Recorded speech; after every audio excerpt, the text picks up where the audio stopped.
अच्छा, ऐसा भी होता है क्या श्रुति जी कि एक मांगलिक ने बहुत घोर मांगलिक से, बहुत ही तगड़े मांगलिक से शादी कर ली है, तो जो नॉन मांगलिक है शादी के बाद उसकी हेल्थ पर असर पड़े? जो मांगलिक है, चाहे वो लड़की है चाहे वो लड़की, शादी के बाद भी अपना नाम बदलकर अपने पति से पुनः विवाह कर ले। अच्छा, यस, मांगलिक से इतनी दिक्कत नहीं आएगी, लेकिन नाड़ी दोष से दिक्कत आएगी। लेकिन इसमें भी बहुत सारी चीजें होती है। मंगल क्या कोई योग भी बनाता है, जैसे राजयोग बनाते हैं, बुधादित्य योग होता है, ऐसे क्या मंगल भी कोई योग बनाता है? मंगल अगर आपकी कुंडली के लगन में बैठा है, हाँ। या मंगल अपनी ही स्वराशि में बैठा है, तो वो रोचक नामक राजयोग बनाता है।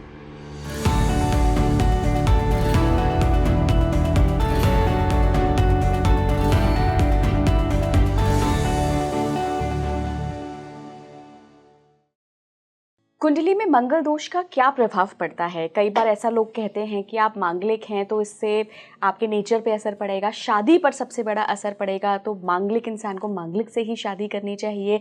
ये सारी चीज़ें आजकल हम बहुत सुन रहे हैं, तो इस पर ही आज का ये पॉडकास्ट रहेगा। स्वागत करना चाहूँगी आचार्य श्रुति आमेटा का। बहुत बहुत स्वागत है Shruti ji. Thank you ma'am.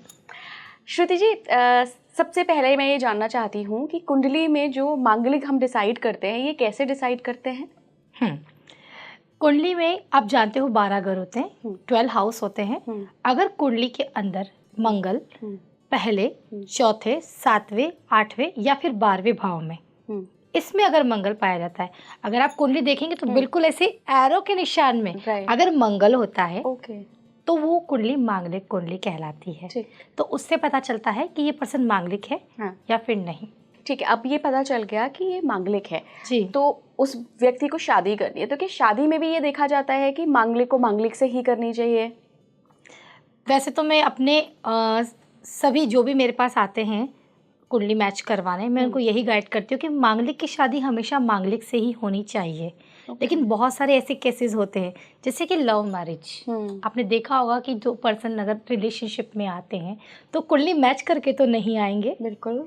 तो ऐसा होता है कि कितनी बार मुझे लोग बोलते हैं कि शादी तो हमें करनी है, बट एक मांगलिक है और एक नॉन मांगलिक है, तो ऐसी क्या सिचुएशन करे, ऐसा क्या हम लोग उसकी कुंडली में उपाय करवाए जैसे मंगल दोष कैंसिल हो जाए या मंगल का इफेक्ट ना पड़े। बट प्रायोरिटी मैं यही देती हूँ कि मंगल की एनर्जी जो है वो मंगल ही कहते हैं ना कि बैलेंस कर सकता है, हैंडल कर सकता है। इसलिए मैं ये बोलती हूँ कि मांगलिक की शादी वैसे मांगलिक से ही हो, बट अगर आप मांगलिक नहीं हो और आपका पार्टनर मांगलिक है, तो आप देखिए कि जिस हाउस में आपके पार्टनर का मंगल बैठा है, मान लीजिए कि कुंडली का 7 हाउस, उसमें मंगल बैठा हुआ है, अगर वही लड़की की कुंडली के अंदर उस 7 हाउस में शुक्र बैठ जाए, सूर्य बैठ जाए, शनि बैठ जाए और गुरु बैठ जाए, ऐसे कुछ प्लैनेट्स बैठ जाए, तो मंगल दोष का परिहार हो जाता है, खत्म हो जाता है, कैंसलेशन।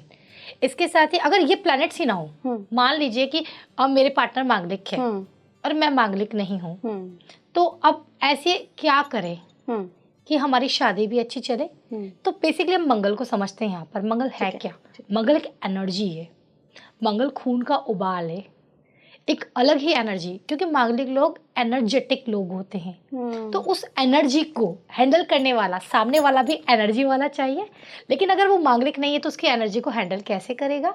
नहीं कर पाएगा।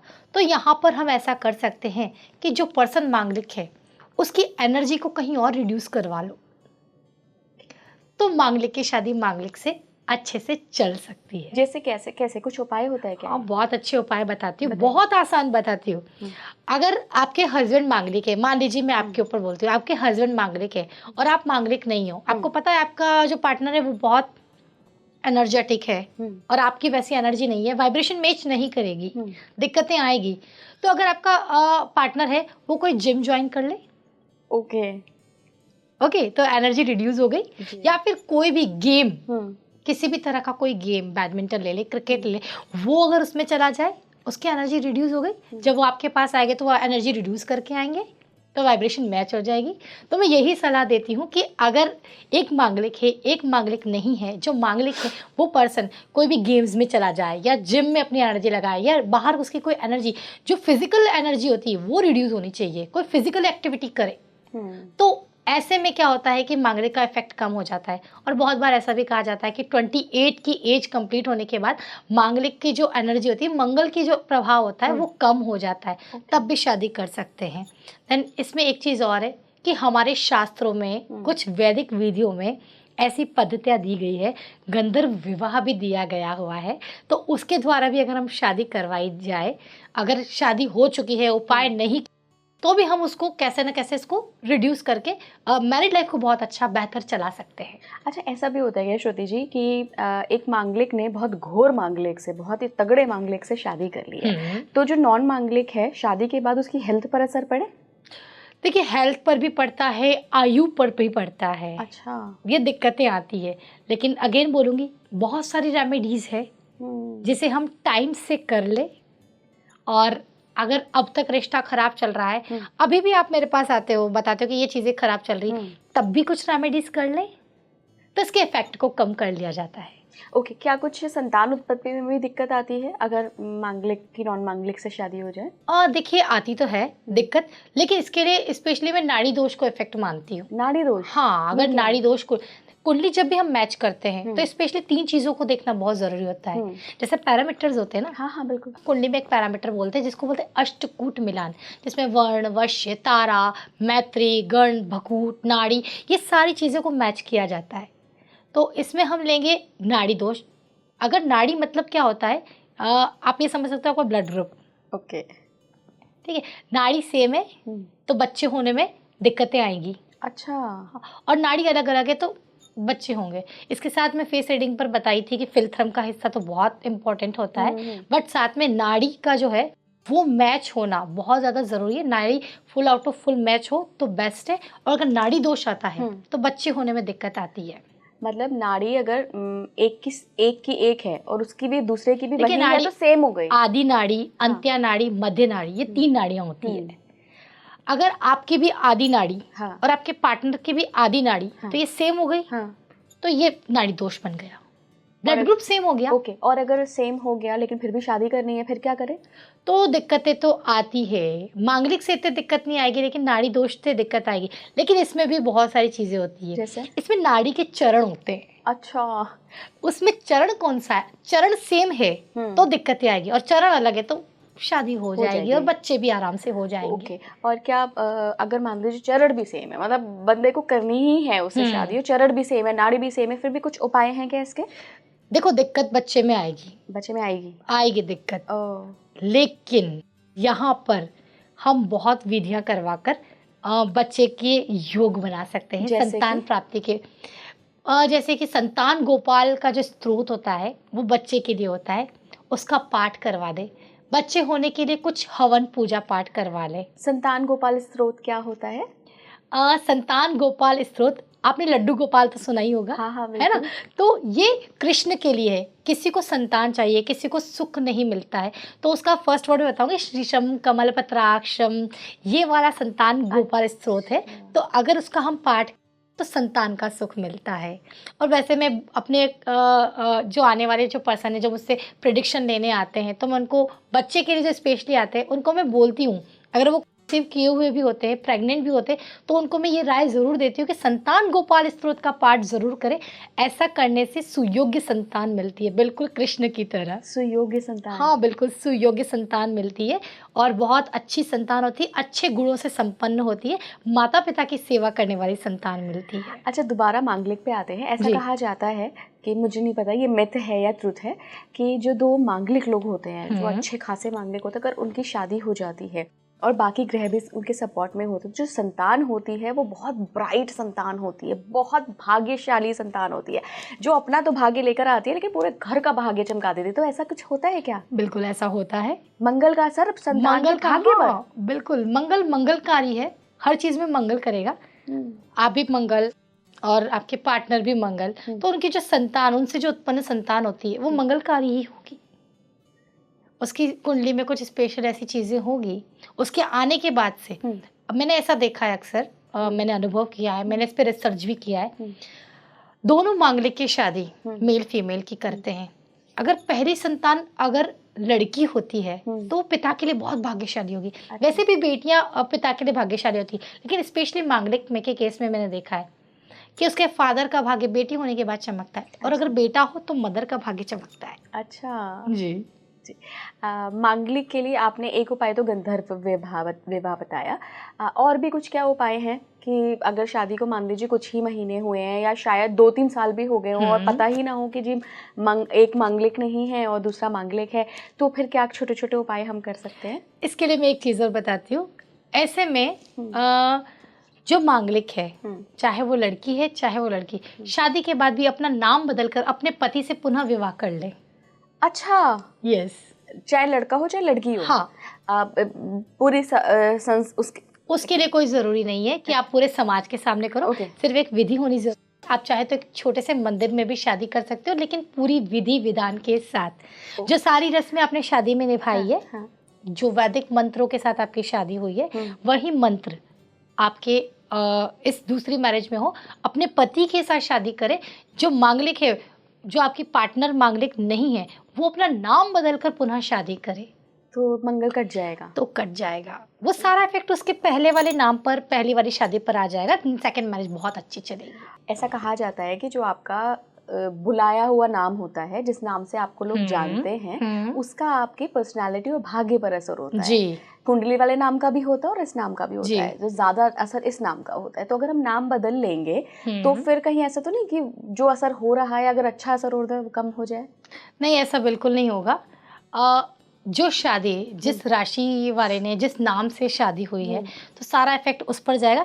देन सेकंड जो नाम चेंज करके शादी करते हैं, उस पर अच्छा इफेक्ट आएगा। देखिए, ये नाम चेंज करने की विधि तो बिल्कुल अलग टॉपिक हो जाएगा, वो फ्रोमोलॉजी में आ जाता है। अच्छा, ठीक है, तो उसको भी मैं देखती हूँ। बट जहाँ पर हम मांगलिक की बात कर रहे हैं, तो इस पर हम वापस टॉपिक पे आते हैं। तो नाम बदल करने का यही मतलब है कि अगर नाम बदल कर अगर हम शादी करते हैं, तो सारे जो बुरे इफेक्ट हो रहे हैं, मांगलिक की जो भी परेशानी देख रही हो, तो वो उस नाम तक ही रहेगी। देन जब नाम चेंज करके शादी की है, तब से आपकी लाइफ बहुत स्मूथ चलना स्टार्ट होगी। ओके, तो एक दूसरा उपाय ये है, और भी कुछ उपाय हैं क्या? मांगलिक लोग अपनी एनर्जी को बाहर लगा दे, जैसे मैंने बताया, ये सबसे बेस्ट उपाय है। ऐसा करने से क्या होगा कि जब आप सुबह पति पत्नी बहुत बुरी तरह से लड़ते हैं, मान लो, तो रात को जब वो साथ में बैठते हैं तो एक ही थाली में खाना खाकर बैठेंगे। ये चीज भी मैंने देखी है। तो ऐसा भी हो जाता है कितनी बार। तो अपनी एनर्जी को कहीं और रिड्यूस कर दे मांगलिक, तो ये यहाँ पर होगा। मैं अक्सर ऐसे लोगों को बोलती हूँ कि आप जिम जाइए, आप वॉक करके आइए, जितना हो सके आप फिजिकल एक्टिविटी बहुत ज्यादा कीजिए। क्या मांगलिक लोगों को गुस्सा बहुत आता है? ये बहुत अच्छा क्वेश्चन है, लेकिन ये उस बात पर निर्भर करता है कि आपका मंगल कितने डिग्री पर है। आपका मंगल वक्री तो नहीं है, आपका मंगल 4 हाउस में बैठकर चंद्रमा के घर में इफेक्ट डाल रहा है। क्योंकि चौथे जो हाउस होता है ना, 4 हाउस, उसका मंगल काफ़ी ऐसे बोल सकते हैं कि भारी मंगल कहलाता है। हाँ, क्योंकि चंद्र का घर होता है 4th, और उसमें मंगल, क्योंकि चंद्र एक जल तत्व की राशि है, चंद्रमा पानी, लिक्विडिटी, इमोशंस, और मंगल वहाँ आग, उसका काम करेगा। तो चौथे भाव का जो मंगल होता है ना, वो अच्छा इफेक्ट नहीं डालता, वो वहाँ पर ज़्यादा एग्रेशन देता है। ओके, ये चीज़ होगी। और जिसका जितना अच्छा मंगल, उतना मैंने देखा है कि जिसका मंगल जितना अच्छा होता है, वो उतना एग्रेशन से दूर रहता है। अच्छा, हाँ बिल्कुल, एनर्जी, हाँ बिल्कुल, ये होता है। और जिसका जितना खराब मंगल, बात बात पे एग्रेसिव हो जाना, गुस्सा कर देना, तो ये चीज़ होती है। खराब मंगल के साथ कैसे डील कर सकते हैं, क्या करें ऐसा? खराब वाले मंगल को देखो, एक चीज़ और बताऊंगी यहाँ पर। खराब वाले मंगल को अक्सर देखना कि मीठा बहुत पसंद होगा, हो सकता है और इसको ब्लड से रिलेटेड इश्यूज आएंगे। अच्छा, और उसको रेड कलर अवॉइड करना चाहिए, मीठे से दूर रहना चाहिए। ये छोटी छोटी चीज़ें बहुत सारी होती है, वो करी जा सकती है। और इसका एक सबसे अच्छा उपाय बताऊंगी मैं आपको। शुक्ल पक्ष के किसी भी मंगलवार के दिन ऐसा पर्सन हनुमान मंदिर जाए, चमेली के तेल के अंदर सिंदूर मिक्स करके हनुमान जी के उसके ऊपर पूरा लेप करे, जैसे आम लैंग्वेज में चोला बोलते हैं, चोला चढ़ाना। हाँ, अगर ये करते हैं तो उनका मंगल अच्छा हो जाता है। ओके। और मैं ऐसे को सलाह देती हूँ कि आप हनुमान चालीसा का नियमित पाठ करें। ये बहुत ज़रूरी है। मंगल क्या कोई योग भी बनाता है, जैसे राजयोग बनाते हैं, बुधादित्य योग होता है, ऐसे क्या मंगल भी कोई योग बनाता है? ठीक है, सूर्य और बुध की कॉम्बिनेशन होगी तो कुंडली में बुधादित्य योग होगा। हाँ। मंगल अगर आपकी कुंडली के लगन में बैठा है, हाँ। या मंगल अपनी ही स्वराशि में बैठा है, तो वो रुचक नामक राजयोग बनाता है। रुचक? हाँ जी, रुचक।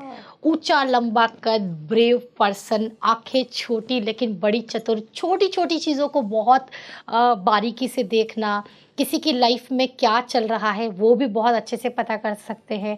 और मंगल का रुचक योग बनाना ऐसे इंसान को परफेक्ट बनाने में कोई भी कमी नहीं छोड़ता। लेकिन ऐसा लोग को गुस्सा तो आता है, लेकिन सही बातों पर वो गुस्सा करते हैं। बहुत ट्रिकी माइंडेड होते हैं वो लोग, और बहुत लॉजिक, हर चीज़ में उनको लॉजिक चाहिए। अगर आप उनसे नॉर्मल बात करोगे ना तो भी उसके पीछे लॉजिक चाहिए। उनकी एनर्जी ऐसी होगी कि हर टाइम उनको कुछ एक्शन चाहिए, कुछ काम चाहिए। अगर काम नहीं दोगे तो वो कुछ तोड़फोड़ कर देंगे। अच्छा। हाँ बिल्कुल।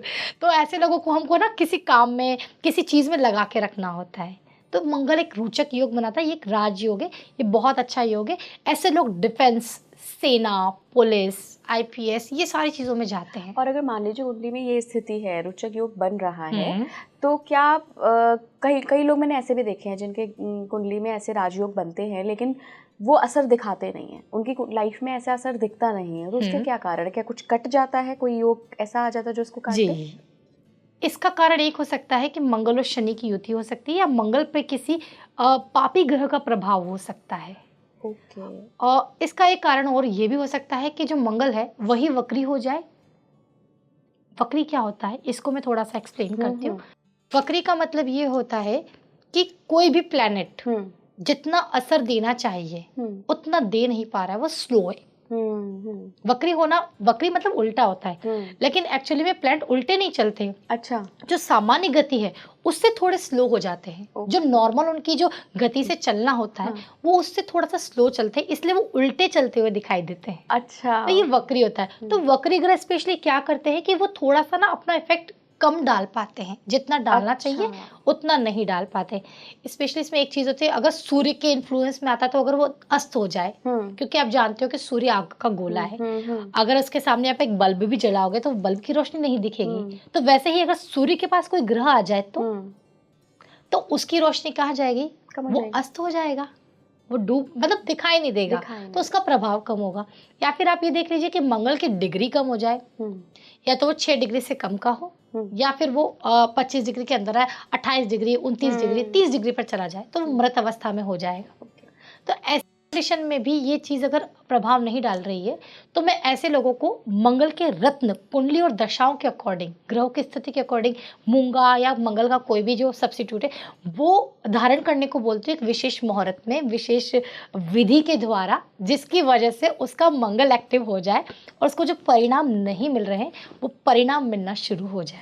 आपने रत्नों की बात करी जी श्रुति जी, क्या कोई ऐसा रत्न भी है जो कि शादी को बहुत बेहतरीन बना सकता है? अगर आपका कोई कुंडली में, जैसे मान लीजिए वीनस मान लीजिए, या फिर मंगल ही मान लीजिए, या फिर कोई शनि मान लीजिए, बृहस्पति मान लीजिए, कोई मृत्यु भाव में बैठा है, कुंडली का जो अष्टम भाव है, अगर उसका प्लैनेट का अगर आप कोई स्टोन पहनते हो तो आपका मृत्यु भाव एक्टिव होगा, ये हेल्थ इशू देगा। तो इसके लिए कुंडली को स्टडी करना बहुत ज़रूरी है। आपके 7 हाउस, ये भी एक तरह का मार्केश है। मैं 7 हाउस से रिलेटेड स्टोन बिल्कुल भी सजेस्ट नहीं करती, किसी को भी नहीं। क्यों? क्योंकि ये एक तरह का मार्केश है, ये मैरिड लाइफ में दिक्कतें देगा। ये इश्यूज देगा, और मैंने अक्सर देखा है कि ये गायनिक रिलेटेड इशू भी देते हैं। बच्चा पैदा नहीं होगा, परेशान, पीसीओडी हो जाएगा, और ऐसी चीज़ें देता है ये, तो ये परेशानी देता है। तो कुंडली को बिना एनालिसिस किए हुए तो किसी को भी मैं स्टोन ऐसे सजेस्ट नहीं करती। सिर्फ कुंडली ही नहीं, उसकी दशा, उसके गोचर में प्लैनेट चल रहे, अंतरदशा में कौन सा प्लैनेट है, इन सबको एक साथ स्टडी करने के बाद ही कोई स्टोन दिया जाता है। यहाँ पर एक चीज़ और बोलूँगी, अगर मैरिड लाइफ अच्छी चलानी है, नहीं चल रही अच्छी, तो मैं एक बहुत अच्छा उपाय बताती हूँ।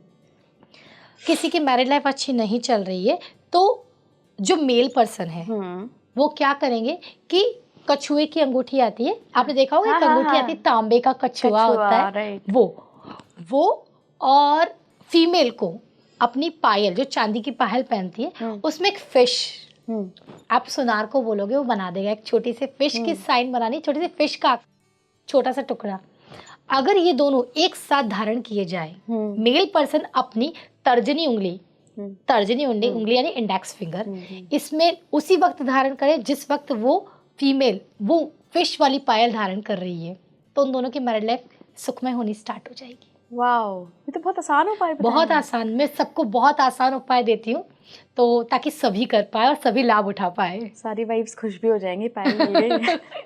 बिल्कुल। अच्छा श्रुति, एक आखिरी सवाल और पूछना चाहूँगी। जैसे इंसान की ज़िंदगी पे बहुत सारी चीज़ें, बहुत सारे क्षेत्रों की नॉलेज अफेक्ट करती है। जैसे मान लीजिए ज्योतिष शास्त्र अलग प्रभाव डालता है, अंक शास्त्र अलग डालता है, कोई और भी शास्त्र होगा जो अलग प्रभाव डालता है। तो अगर कोई व्यक्ति मांगलिक है, दोनों व्यक्ति में से कोई एक मांगलिक है और एक नॉन मांगलिक है, तो आपने कुंडली देख ली, आपने बता दिया, उसके असर हो रहे हैं वो भी पता चल जाएगा, आपने उपाय भी बता दिए, लेकिन फिर भी उपाय नहीं लग रहे, तो क्या हम फिर किसी दूसरे शास्त्र पर भी जाते हैं कि दोनों का डेट ऑफ बर्थ देखा जाए कि किसका मूलांक क्या है, भाग्यांक क्या है, वो भी देखते हैं फिर क्या? हाँ, ये भी देखते हैं, और इसमें मैं पितृदोष को भी मानती हूँ। पितृदोष? हाँ, ये भी जिम्मेदार होता है अगर मैरिड लाइफ अच्छी नहीं चल रही है।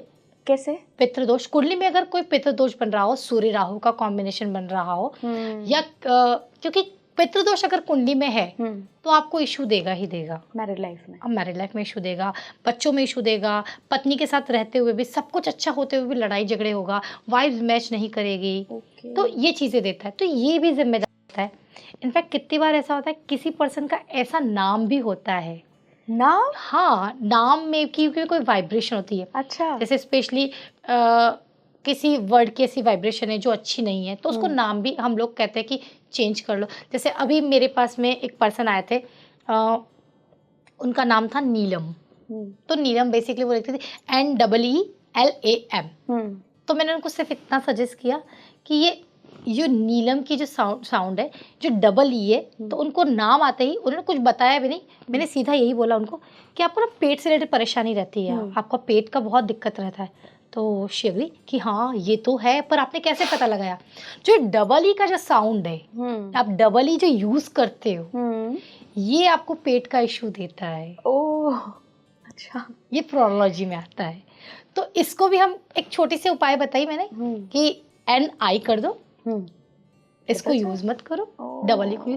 टाइम लगेगा लेकिन धीरे धीरे आप उसको करो। डॉक्यूमेंट्स में चेंज नहीं हो सकता, ये मैं भी जानती हूँ, बट जहाँ पर आप नॉर्मल यूज करते हो, कोई फॉर्म फिल करते हो जो इतना आगे तक आपको काम नहीं आता, ईमेल आईडी में कर लो। हाँ, ईमेल आईडी में कर लो, किसी भी चीज में कर लो, तो वो आपको एक छोटा सा रेमेडी बहुत सारा। अच्छा, ये न्यूमरोलॉजी की बात हो रही है, हम नामों की बात कर रहे हैं। एक और सवाल है मेरा, जैसे मेरा नाम ILA लिखती हूँ मैं, लेकिन मैं अपनी ईमेल आईडी में उसकी स्पेलिंग कुछ और लिखती हूँ, ILA हाँ ठीक, लेकिन मैं ईमेल आईडी में उसमें कुछ और स्पेलिंग लिखती हूँ। वो शायद ILA अवेलेबल नहीं था, इस वजह से मैंने कर दिया, वो पुरानी चली। क्या लिखते हैं, क्या बता सकते हैं? ILLA। Double L, right. ये पॉजिटिव है।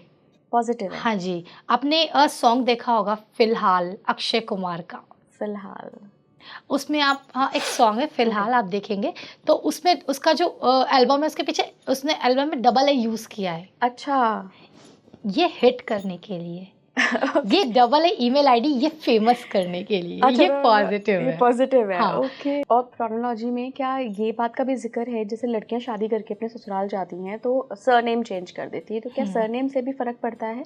सरनेम का भी फर्क पड़ता है, लेकिन सरनेम आपके पूरे समाज, ओके ठीक है, तो उसका फर्क तो पड़ता है, लेकिन ये भी जरूरी है कि आपका सरनेम और नेम इनको कैलकुलेट करते हैं तो कौन से नंबर पर आ रहा है। ओह, ये इतनी गहरी साइंस है। बहुत गहरी साइंस है, उससे भी फर्क पड़ता है। उससे भी फर्क पड़ता है। कोई एग्जांपल दे सकती हैं आप? जैसे कि किसी के नाम का कैलकुलेशन मान लीजिए, जैसे अब मैं NA पे ही बात करूंगी, जैसे NA का साउंड क्या देता है? ना।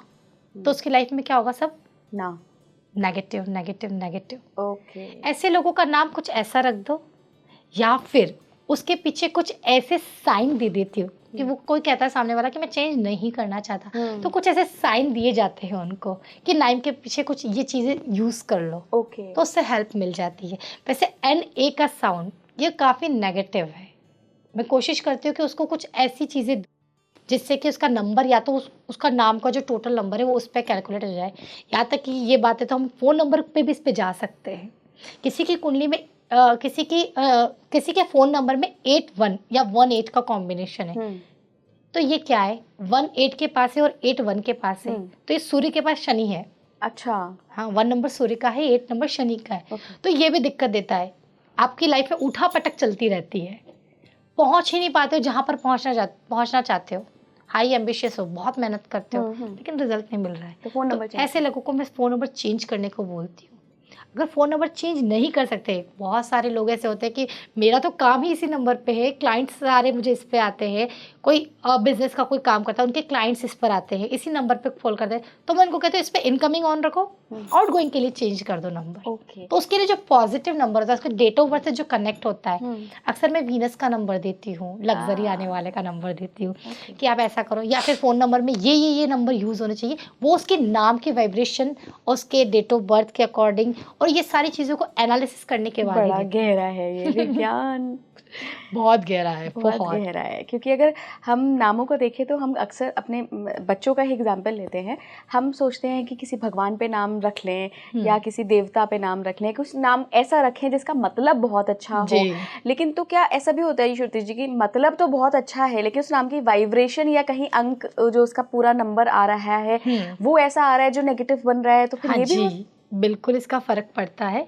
इसलिए कोशिश करते हैं कि नाम कुछ ऐसा रखें, सुनने में चाहे कितना भी अच्छा लग रहा हो, लेकिन उसका कैलकुलेशन पे जो नंबर आ रहा है वो कैसा आ रहा है, उसको बोलने पर उसकी कैसी वाइब्रेशन निकल रही है। जैसे आपने ओम सुना होगा, उसकी वाइब्रेशन कितनी पॉजिटिव है, तो ये उस इंसान की पूरी लाइफ पर इफेक्ट डालेगी। Okay, thank you so much Shruti ji, बहुत सारी जानकारी आज आपने शेयर करी, thank you so much. Thank you.